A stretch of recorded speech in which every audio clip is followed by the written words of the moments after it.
Welcome back to the first episode of the Behind the Content Creator podcast, where we would be interviewing some of the most influential names and some of the stuff that you love to do, whether it be TikTok content related to Warzone, Fortnite gaming, some of your most influential personalities. Stay tuned for that. We have something coming up in the future. But today, we have a well-known figure in the Call of Duty community. Those of you who know him on Discord could probably tell by the profile picture. But here we have today none other than SYG Bradlee. So Bradlee, give yourself a short introduction. My name is SYG Bradlee, and yeah, that's all. All right, so SYG Bradlee, were you always an SYG? Let me start off with that.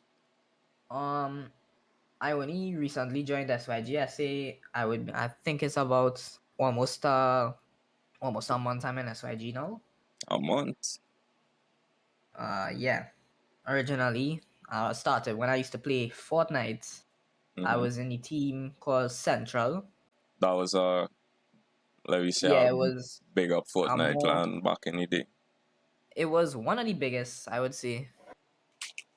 And how hard it was to get into that clan? Or were you one of the founders of it? Well, they had recruitment challenges. I made probably about 15 montages to try and get in. Jesus Christ. Uh-huh. And eventually they recognized me and they asked me to join them. So it was always on the type of content creator vibe Yeah. I since think Fortnite back in the day days I used to post me there was at one point where I used to post 4 videos a week. on YouTube. Yep. Alright, so that did ever get any traction? Or you just kinda used to just put it out there Well, for your own fun? for the earlier videos, well, actually never used to do content creation. I just wanted to join Team Central, and that's when I started making montages so I could get recognized by them. And back then you used to play on keyboard and mouse too in the Fortnite days.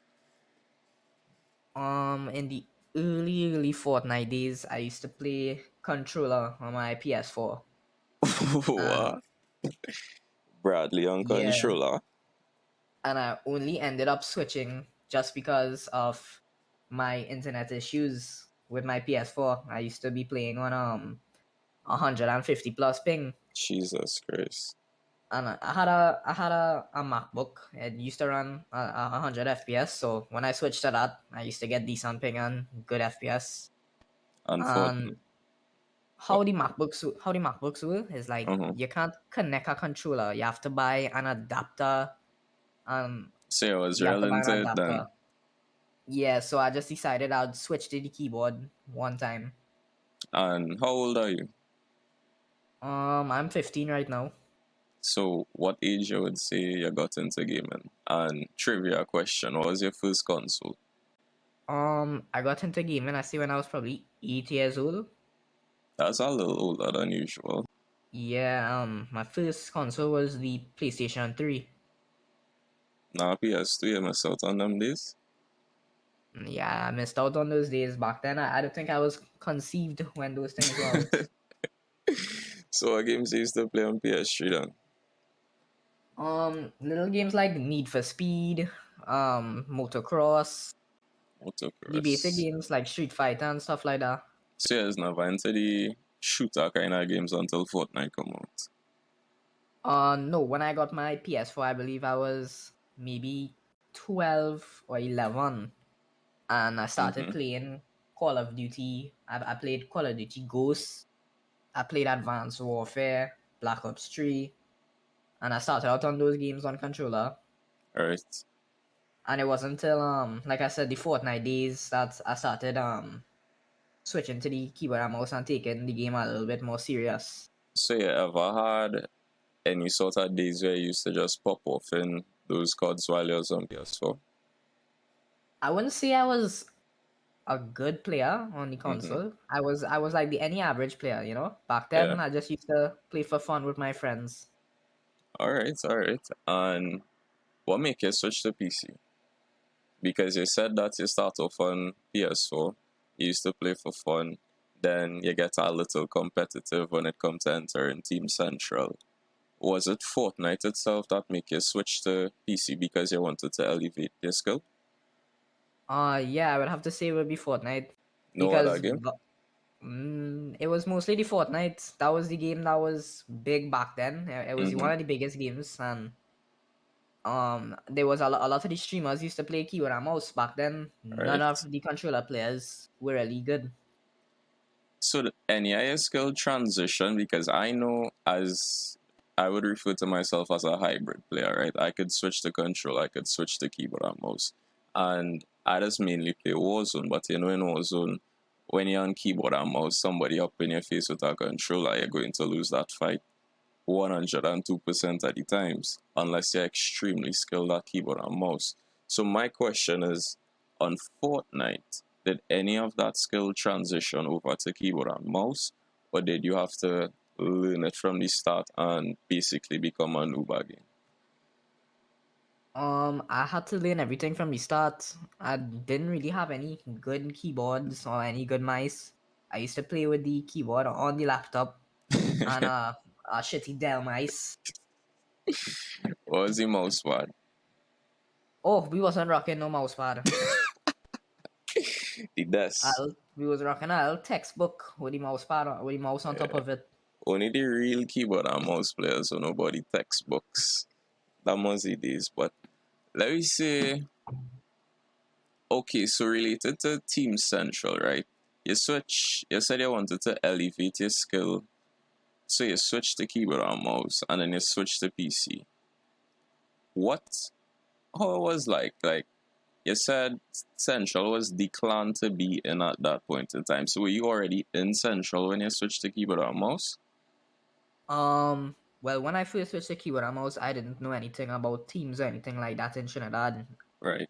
It wasn't until maybe after a year of me playing keyboard and mouse, I saw videos on YouTube about all these different Trinidad clans, and after further investigation, I saw Central, and the people that Mm-hmm. was in Central were like, I didn't know people could be that good in the country. Right. So that kind of opened your eyes to the possibilities. Yeah. And would you say that that's when you start becoming really competitive and start reaching up to some of your quote unquote idols in game? Um. Or Yeah, I would think so so because when I saw how good they were, mm-hmm. everybody at one point thought that they was the best player in Trinidad. You know what I mean? Yeah. So I wanted to make that a reality. So I started to play the game more often. I started to, grind a lot more, Right. and eventually I got recognized by Team Central, and they helped me to get recognized by the community itself as well. Okay, so on Fortnite, how soon after did you join Central you start posting content to YouTube? Because I see you have a good couple of Fortnite clips on YouTube. Well, as soon as we joined, I joined Central. I just continued making montages as normal. We filmed Mm-hmm. a few content creation videos on Team Central YouTube channel, Mm-hmm. and that was pretty much it. And back in them days, who was the person to beat? Like Who was the you just had person a to 1v1 this person. Who it was? Well, back in those days, every day you're meeting better people. Right. So it wasn't really like it had one person up there. It had a good few up there. Alright. And the transition from Fortnite to COD, was it an easy one or was it more so? Let me just test this out. Go into that a little bit. Well, with the Fortnite, I reached my peak. Like I wasn't getting any better, and I was Mm-hmm. just stuck in a state where everybody was getting better, and I was just stuck down below. So during that time, I was playing COD as well, so I was switching in between the two games. Right. And eventually, one day, I just deleted the Fortnite and tried to play the COD So this full time. was COD Modern Warfare or this was Warzone? This was Modern Warfare and Warzone. So we was just testing the waters for Modern Warfare. And then when Warzone came out, you made the full transition. No, well, I enjoyed both the games, but Ah, once I started not improving in the Fortnite, I just decided I'll just switch to the Warzone one time because I honestly enjoyed it more than the Fortnite at that time. all right. And you would say you was one of the first persons in Team Central or in your inner community of Fortnite players to switch the card and take it seriously, or what? You more so used to play with people who used to play COD already and they used to play Fortnite, so you just tag along with them, Well, I know I wasn't the first person in the Fortnite community to make the switch. There was a lot of people who switched months earlier than me. right? Back then, like I said, I was switching in between the two games, and more or less, I never really used to play with sweaty people. It was more of a friend group kind of thing. So within that friend group, I would assume that you would have been the better player. Not necessarily. When I first started playing the game, most of my friends were better than me, but eventually I surpassed them. And that was because of what practice, you would say? Yeah, somewhat practice, just overall playing the game more often. And when was this? Like earlier on, 2021? This was during COVID. When was this? This was way before COVID. Ah, but you say I was on the train early. Yep. All right. Um, and when it is you start getting into the local Call of Duty community, because you said you used to play with your friends. All right, I think everybody does play with their friends, and it actually are some really good players out there who just don't show their face for anything. I have a couple partners who I know they're real nice, but they just don't post anything on TikTok. They don't post anything anyway. What make you take the leap into start posting Call of Duty content? Well, it was all natural to me from the fortnights, Mm-hmm. just posting any little clips that I got. And if people go on my YouTube, they can see that I never really posted sweaty clips necessarily on Warzone. It was But more kind of funny moments, videos. mm-hmm. So I was more or less enjoying the game back then rather than playing it sweaty. And when the transition happened, or was it one thing that make you say, you know what, dog, I real nice at this game. Let me take it a little more serious. Or Well, was that that's when one I thing? saw it had a lot of money in it as well. I saw these different competitions and tournaments that was happening locally. Right. I never managed to enter any of them though because I was apparently you did have to be recognized in the Call of Duty community at the time, Uh-huh. and that is when I started to play the game more seriously and I tried to post more content on it. It ever had a moment in your content creation related to Warzone where like one video just pop off and then your name start exploding? Or was it a gradual build up? It was more or less a gradual build up. Back in those days, I wasn't that known. I would say a lot of the Mm-hmm. Fortnite players knew I used to play. I was decent in the Warzone. Right. It was only until recently when when people started hosting the custom Trini lobbies Mm-hmm. that I got recognized by everybody. so so we know how the story with the customs went. Every custom it have certain star people who everybody would look out for. They see this person join the lobby, they start leaving, they see this person join the lobby, they start getting a little toxic. When the toxicity starts, Well, when we started winning, we used to win most of the games back to back, and mm-hmm, a lot of people didn't like that. Up to this day, it comes to the point where if I win a number of games in a custom lobby, they'll kick me. Jesus, you serious?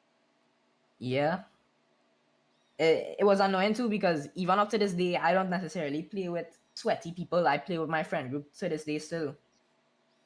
So despite being an SYG, you still play with your friends. I still play with my friends. I play with some of the SYG teammates every now and then as well. And from that toxicity, you think it overcame you, or you grew from that toxicity and noticed, well, hey, I have something going, yeah. The haters could say what I want.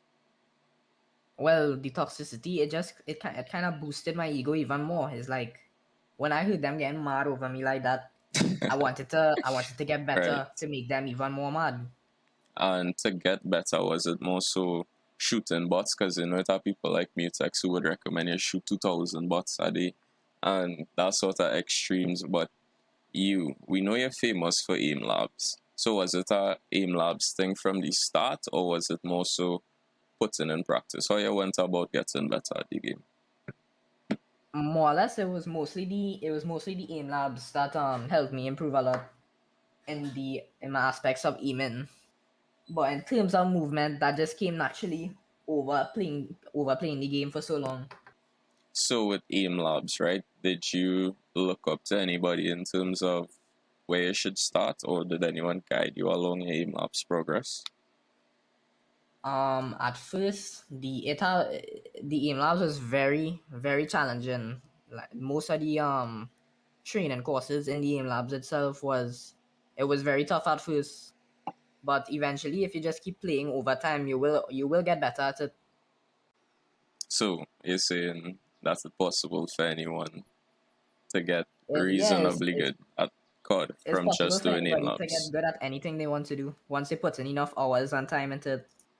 Speaking of time, how much time you have in aim labs?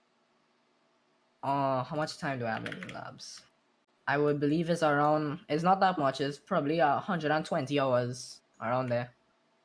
Most people don't even have that in COD itself. Well, like I said, the aim labs is only uh profitable in the aiming aspect.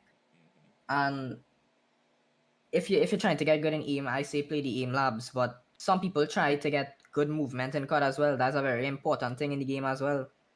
So, But at the end of the day, once mm-hmm, if you have good aim, you could counter any sort of movement. that's true, that's true.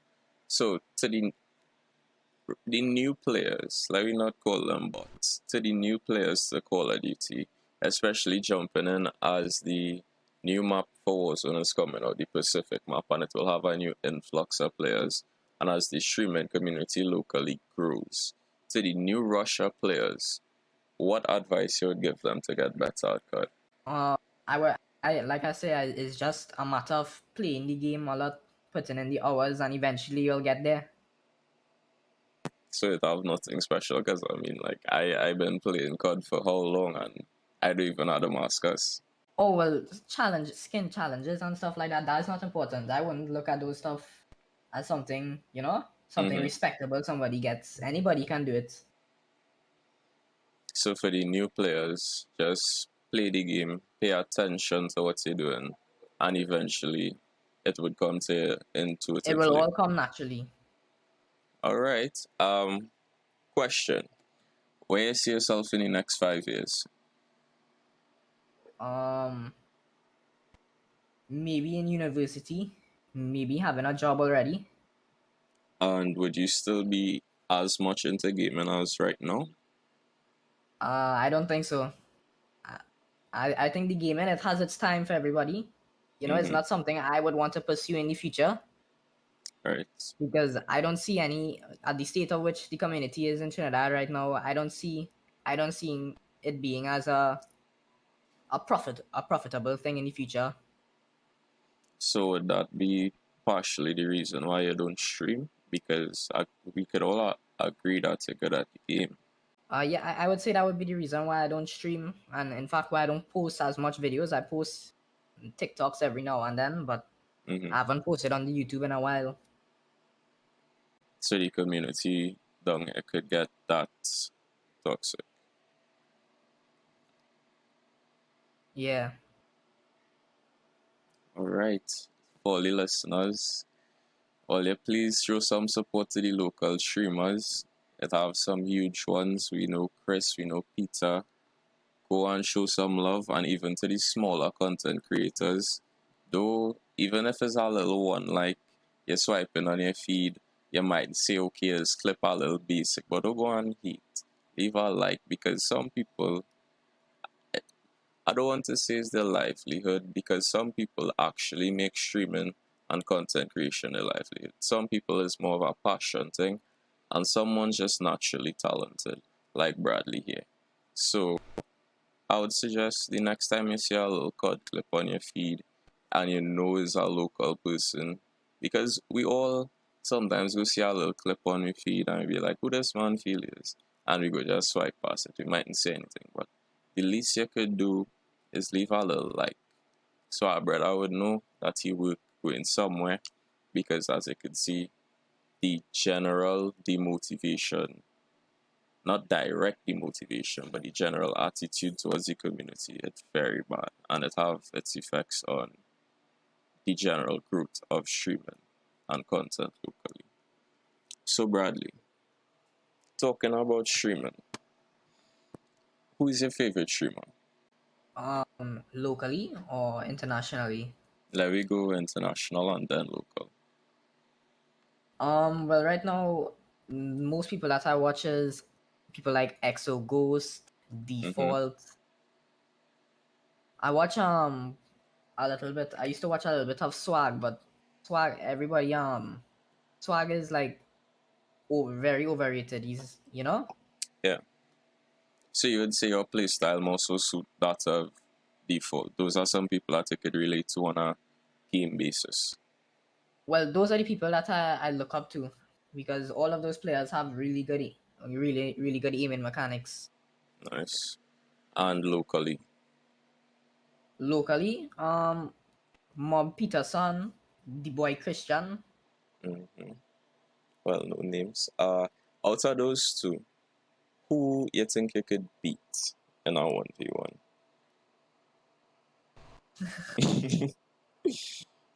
I think I could give the boy Christian a run for his money, but I've 1v1 Peter already, and Peter is on a whole different level. Really? Peter, if you're watching this, yeah, Bradlee giving you your props. I don't know my hair talking down on Bradlee name. He giving you your props, brother. Right? And Christian, if you're listening to this, we could stream the wages, huh? Bradlee, you down for wager with Christian? Down for anything, a friendly 1v1 is not no Yeah, egotistical stuff. It's just a right. friendly 1v1. So, the offer is out there. Chris, if you see this, Chris fans, if you see this, send it to him and we could set it up. All right. What other questions we could touch on? If you have anything you want to say to the community in general, or anything specific that you would like to touch on? Well, I know it have a lot of people that want to see gaming in the future, Trinidad, Mm-hmm. but the type of people, the type of mindset we have in people today, if somebody is better than them, before they support them and try to get them further up, they try to bring them down. Right. So we can't reach nowhere if we just keep bringing down each other. We have to support each other. At the end of the day, we're a small country. We have to make a name out there, and we can't do that if we keep bringing down each other and putting down each other like that. True, true, true. All right. Well, Bradlee, I'd just like to say thank you for being the first guest on the podcast. If there's anyone out there who would like to put a couple words out there, who would like to share their content to our new viewer base, I would strongly suggest you just hit them up and we could put something in the works. Bradlee, again, thanks for being a part of this, and we would like to see you come back in the future. Yes, bro, it was a pleasure to be here. All right, take care.